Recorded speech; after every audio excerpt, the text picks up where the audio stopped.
এবার আনন্দ আড্ডা। দর্শক চলুন ফিরে যাই আমাদের আজকের অতিথি সঙ্গীত শিল্পী মোহাম্মদ কামাল উদ্দিনের কাছে। যেটা শুরুতেই বলছিলাম যে আপনি তো থাকছেন নোয়াখালীতে, এবং সেখানে থেকে সঙ্গীত সাধনা, সঙ্গীত চর্চা করে যাওয়া, এটা কি বেশ কঠিন বলে মনে হয়?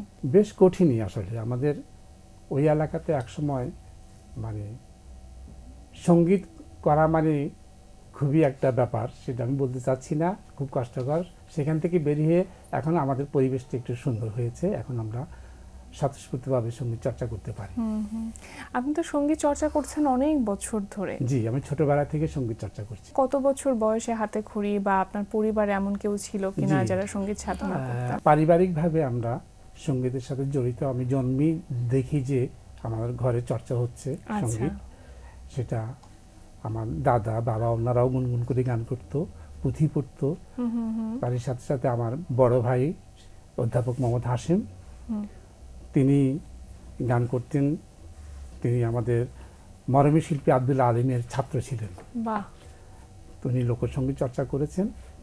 তো ওনার হাত ধরে ওনার কাছে আমার হাতে খড়ি, বড় ভাইয়ের কাছে হাতে খড়ি।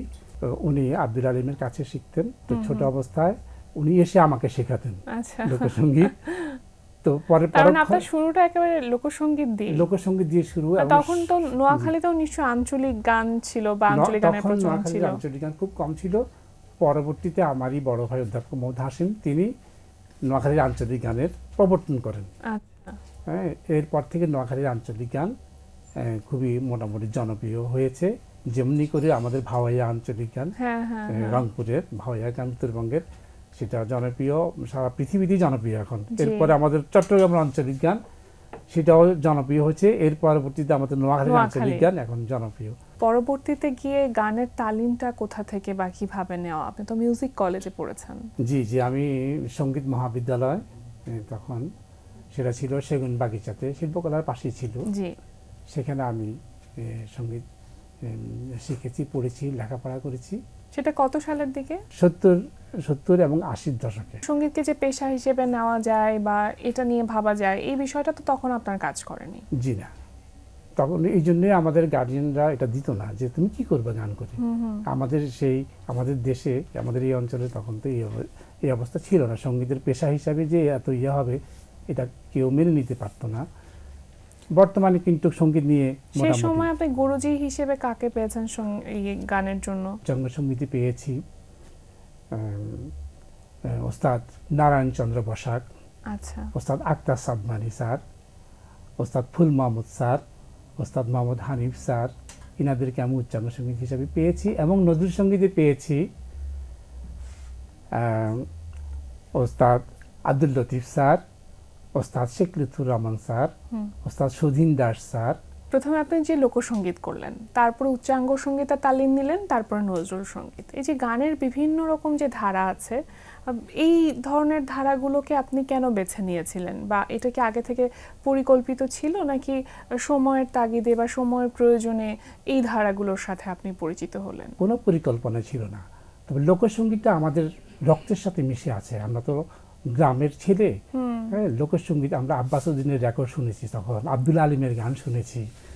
সেখান থেকে আমাদের রক্তের মধ্যে লোকসঙ্গীতটা মিশে আছে। সেই জন্য লোকসঙ্গীতটা আমি চর্চা করেছি।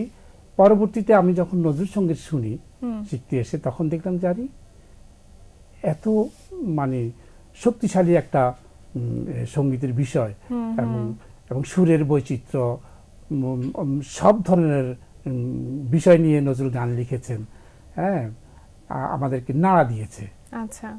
সেই জন্য নজরুল সঙ্গীতটা চর্চা করেছি। আর উচ্চাঙ্গ সঙ্গীত যে সঙ্গীতই করি না কেন, আমরা পরবর্তীতে জানলাম ওস্তাদের কাছে যে এই সঙ্গীতটা শিখলে অন্যান্য গানগুলো গাইতে সহজ হয়ে যায়। হ্যাঁ, সেই জন্য উচ্চাঙ্গ সঙ্গীত আমি চর্চা করেছি। উচ্চাঙ্গ সঙ্গীত মূলত হচ্ছে যে বেসিকটা ঠিক রাখা, তারপরে অন্যান্য সব গান সহজ হয়ে যায়। আমি বলতে আমার ভাবনা এটা, উচ্চাঙ্গ সঙ্গীত বেসিক, তারও বেসিক হলো লোকসঙ্গীত। লোকসঙ্গীত থেকেই উচ্চাঙ্গ সঙ্গীতের সৃষ্টি হয়েছে। এই জন্য যিনি লোকসঙ্গীত ভালো করে গাইতে পারবেন, তিনি চর্চা করলে উচ্চাঙ্গ সঙ্গীতও ভালো করে গাইতে পারবেন। পরবর্তীতে তো মৌলিক গানও আপনার করা হয়েছে বেশ কিছু। জি, কিছু মৌলিক গান করা হয়েছে। সেটা কতদিন আগে, বা প্রথম মৌলিক গান কোনটা ছিল? প্রথম মৌলিক গান অনেকগুলোই ছিল, তার মধ্যে যেমন আমার যে পর্যায়ে লিখেছি আমি কিছু মৌলিক গান আছে আমার, যেমন জীবন দিয়ে স্বাধীনতা এনেছিল যারা, ইতিহাস হয়ে পৃথিবীর বুকে রবে চিরদিন তারা। এই গানটা কি আপনারই লেখা? জি, আমার লেখা, আমার সুর করা, আমারই গাওয়া। এই যে এতগুলো বছর ধরে আপনার সঙ্গীত চর্চা করে যাওয়া, কিন্তু যেই সঙ্গীতাঙ্গন বা আমরা যদি বলি যে আমাদের যে অডিও ইন্ডাস্ট্রি, সেখানে আপনার পদচারণা খুব একটা আমরা দেখিনি। এটা কি ইচ্ছে করে আসা হয়নি? না, ইচ্ছা ছিল, হয়তো সেভাবে পাইনি, অনুপ্রেরণায় সময় সুযোগ পাইনি, সেই জন্য। তবে একটা পেয়েছি আমি, আমার এই যে অডিও যে মিউজিক অ্যালবাম যেটা, ওটাতে আমি লেজার ভিশন থেকে আমার একটা অ্যালবাম হয়েছে। ভাই, এই মুহূর্তে আরো একটি গান শুনতে চাইবো আপনার কণ্ঠে। মৌলিক গানের কথা আমরা বলছিলাম, একটি মৌলিক গান শুনি তাহলে। জীবন দিয়ে স্বাধীনতা এনেছিল যারা, ইতিহাস হয়ে পৃথিবীর বুকে রবে চিরদিন তারা, ইতিহাস হয়ে পৃথিবীর বুকে রবে চিরদিন তারা। জীবন দিয়ে স্বাধীনতা এনেছিল যারা, ইতিহাস হয়ে পৃথিবীর বুকে রবে চিরদিন তারা, ইতিহাস হয়ে পৃথিবীর বুকে রবে চিরদিন তারা।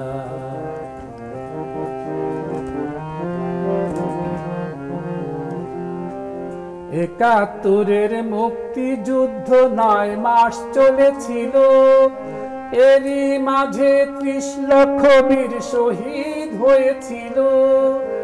একাত্তরের মুক্তিযুদ্ধ 9 মাস চলেছিল, এরই মাঝে 30 লক্ষ বীর শহীদ হয়েছিল। সকল মুক্তিযোদ্ধা জাতির শ্রেষ্ঠ সন্তানেরা, সকল মুক্তিযোদ্ধা জাতির শ্রেষ্ঠ সন্তানেরা, ইতিহাস হয়ে পৃথিবীর বুকে রবে চিরদিন তারা, ইতিহাস হয়ে পৃথিবীর বুকে রবে চিরদিন তারা। জীবন দিয়ে স্বাধীনতা এনেছিল যারা, ইতিহাস হয়ে পৃথিবীর বুকে রবে চিরদিন তারা, ইতিহাস হয়ে পৃথিবীর বুকে রবে চিরদিন তারা।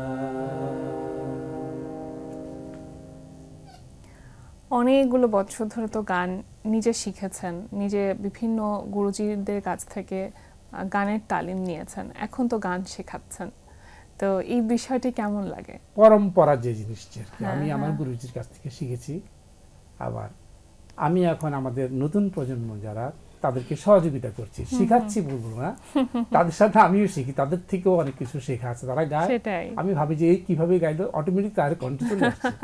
একটা সময় ছিল যে লোকসঙ্গীতটাকে কিন্তু আসলে খুব একটা নজরে ছিল না, বা শ্রোতা দর্শকদের কাছে খুব একটা জনপ্রিয়তার বিষয় ছিল না, কিন্তু এখন কিন্তু লোকসঙ্গীত অনেকেই শুনছে, বা সেটা সুরের যে জায়গা সেগুলো হয়তো খানিকটা পরিবর্তন করে একটু ফিউশন আকারে সেটা হয়তো উপস্থাপন করা হচ্ছে। আপনি নিজে যেহেতু একজন লোকসঙ্গীত শিল্পী, আপনি এই বিষয়টিকে কিভাবে দেখেন? এই অঞ্চলে আসলে আব্বাস উদ্দিন, ওনারাই, আব্দুল আলিম, ওনারাই প্রতিষ্ঠিত করেছেন এবং পরিচিত করেছেন। এবং নজরুল, আমাদের জাতীয় কবি, লেখা শুরু করা গাইতেন আব্বাস উদ্দিন। সেখান থেকে নজরুল সঙ্গীতটা আমাদের এই অঞ্চলে, এই বাংলাদেশে বা এই অঞ্চলে উঠে এসে, হ্যাঁ, এবং মর্যাদা পেয়েছে।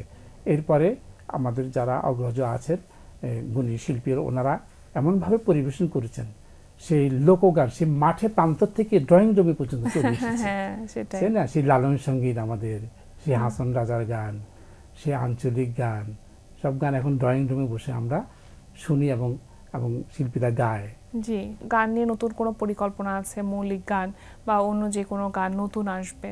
মৌলিক গান নিয়ে একটা অ্যালবাম করব, তারই সাথে সাথে আমি আমার এলাকাতে, সমগ্র বাংলাদেশে তো পারবো না, আমাদের এলাকাতে একটা সাংস্কৃতিক চর্চা কেন্দ্র করতে চাই। ভবিষ্যৎ পরিকল্পনা এটা আমার, যেখান থেকে আমাদের ভবিষ্যৎ প্রজন্ম সেই নজরুল সঙ্গীত সঙ্গীতের প্রত্যেকটা ধারায় তারা শিখবে, চর্চা করবে এবং নিজেকে প্রসিদ্ধ করবে, সমৃদ্ধ করবে এবং মুক্তিযুদ্ধের চেতনায় তারা জাগরিত হবে। এবং তারা কি স্টার হয়ে যাবে না কি হবে আমি জানি না, তবে প্রত্যেকটি যারা একজন সাংস্কৃতিক কর্মী হিসাবে বের হয়ে আসে, সেই জন্য আমি একটি ভবিষ্যতে আমার নিজের উদ্যোগে একটি সাংস্কৃতিক চর্চা কেন্দ্র করতে চাই। চমৎকার একটি উদ্যোগ। নিঃসন্দেহে বলা যেতে পারে যে শুদ্ধ সঙ্গীত চর্চা বা শুদ্ধ সাংস্কৃতিক চর্চা একটা মানুষের মনকে শুদ্ধ রাখে ভীষণ রকমভাবে। নৈতিক জায়গা থেকে একটা মানুষ ভালোভাবে ভালো মানুষ হয়ে বেড়ে ওঠে, সেই চেষ্টাটাই আপনি করে যাচ্ছেন এবং আপনার মতন মানুষরা করে যাচ্ছে। ধন্যবাদ অসংখ্য আমাদের আজকের আয়োজনে এসে সময় দেওয়ার জন্য। আমরা একেবারেই শেষ পর্যায়ে চলে এসেছি। আপনার কণ্ঠে একটি লোকসঙ্গীত শুনবো একেবারেই সব শেষে, তার আগে আমি দর্শকদের কাছ থেকে বিদায় নিয়ে আসি। প্রিয় দর্শক, এতক্ষণ কথা হচ্ছিল অতিথির সঙ্গে, এবার সময় হলো বিদায় নেবার। আমাদের অনুষ্ঠান সম্পর্কে আপনার যে কোনো মতামত ও পরামর্শ জানাতে লিখুন এই ঠিকানায়। প্রযোজক Din Protidin, Bangla Vision, Noor Tower, 110 Birottam CR Dutta Road, Dhaka 1205। Phone 96320303 থেকে 4। আমাদের ইমেইল অ্যাড্রেস dinprotidin@banglavision.tv। সপ্তদশ শতাব্দীর ইংরেজ কবি ও গদ্য লেখক জন মিল্টনের একটি উক্তি বলে বিদায় নেব আজ। তিনি বলেছেন, বিশ্বাস জীবনকে গতিময়তা দান করে আর অবিশ্বাস জীবনকে দুর্বিষহ করে তোলে। দর্শক, সবাই ভালো থাকুন, সুস্থ ও সুন্দর থাকুন। আজ সারাদিন সবার জন্য শুভ হোক। এবার গান, একদম প্রাচীন একটা গান, যে গানটা শুনে শুনে আমরা বড় হয়েছি। হ্যাঁ, তো আমি সেই একটি গান, এই গানটি লিখেছেন আমাদের মরমী শিল্পী আব্দুল লতিফ। আমারে সাজাইয়া দিও নওশারো সাজন, আমারে সাজাইয়া দিও নওশারো সাজন, হইলে পরে মাগো আমার, হইলে পরে মাগো আমার বিয়ারো লগন, আমারে সাজাইয়া দিও নওশারো সাজন।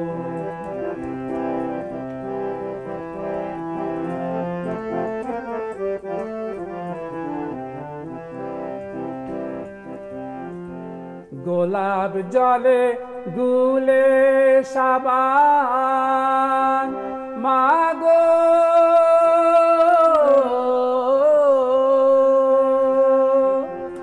গোলাপ জলে গুলে সাবান, আমারে করাইও সিনান মাগো, লোবানেরি সুবাস দিও,